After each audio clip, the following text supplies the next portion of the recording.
Hello students, कैसे हैं आप सब? ओके, सो हमारे इस वीडियो का टॉपिक है electric field due to a infinite charged sheet. क्या है? एक चार्ज्ड शीट है, इनफाइनाइटली लॉन्ग, राइट? इस तरह से मैंने इसको तिरछा दिखाया है क्योंकि मैं 3D बनाया है मैंने 2D सरफेस पे। ये ऐसे है, इनफाइनाइटली चार्ज्ड है इस तरह से। सो फॉर एग्जाम्पल, आपके पास ये नोटबुक है। This is a sheet which is infinitely charge, infinitely long है ये ऊपर और नीचे, और यहां पे भी चार्ज है, पूरा चार्ज है, राइट? सो हमने इस शीट के ऊपर एक छोटा सा एरिया ds ले लिया, राइट? सो इस एरिया को हमने कह दिया ds। नाउ जब भी आप एरियाज को लेकर डील करते हैं, ऐसे एरियाज जिन पे चार्ज है, हम एक क्वांटिटी डिफाइन करते हैं which is called surface charge density, sigma. Sigma is charge per unit area, that is ds area पे अगर dq चार्ज है then dq upon ds is surface charge density sigma. जैसे linear charge density lambda था, dq by dl वो length पे था, ये area पे है।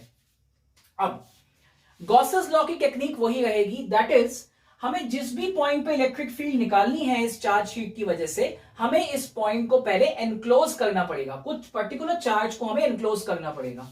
तो हम क्या करते हैं,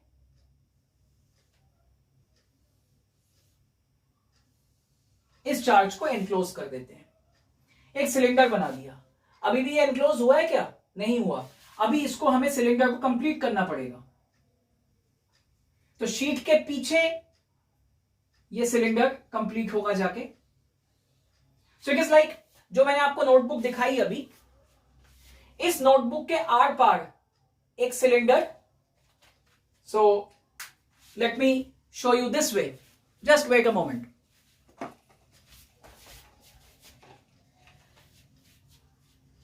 ऐसे देख सकते हैं सिलेंडर।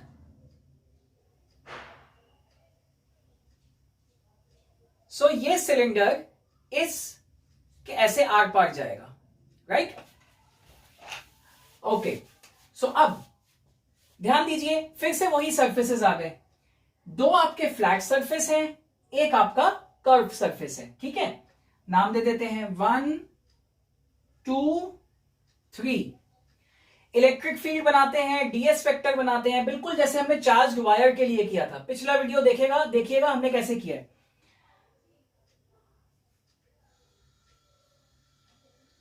यहां पे ds vector, electric field vector होंगे कि नहीं सेम डायरेक्शन में? यहां पे ds वेक्टर, यहां पे इलेक्ट्रिक फील्ड वेक्टर। देखिए इलेक्ट्रिक फील्ड वेक्टर पॉजिटिव से अवे इस तरफ, और यहां पे भी पॉजिटिव से away. So electric field and ds के बीच में एंगल 0 है। यहां कर्व के लिए देख लेते हैं, कोई भी ds ले लीजिए, ये हो गया ds, या नीचे भी ले सकते हैं, ये हो गया ds। और इलेक्ट्रिक फील्ड कैसे है? इलेक्ट्रिक फील्ड है ऐसे।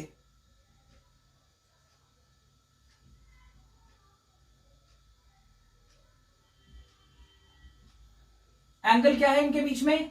90, राइट? तो हम लिखेंगे टोटल फ्लक्स,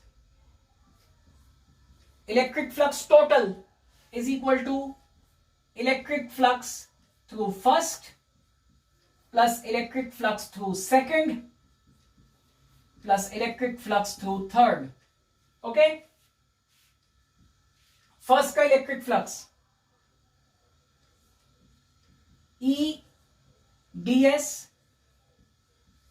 cos 0, दोनों के बीच में angle 0, E dot ds is E ds cos theta, तो E ds cos 0 plus second के लिए एंगल 90।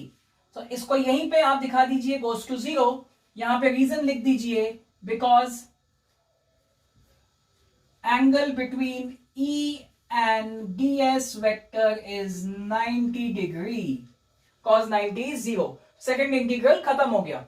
थर्ड वाला same, E ds cos 0, cos 0 तो 1 हो गया, E ds।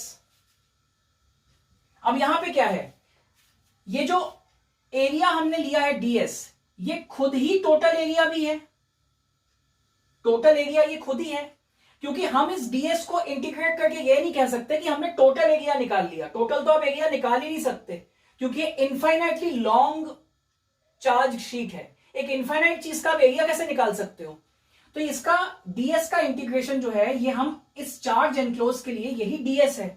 Total is also ds, so it becomes eds plus eds, which becomes 2eds. That is the maximum we can do. This is 2eds. अब this is flux total by Gauss law. ये electric flux किसके equal होता है?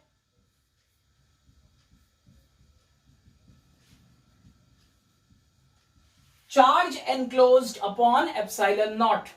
Correct?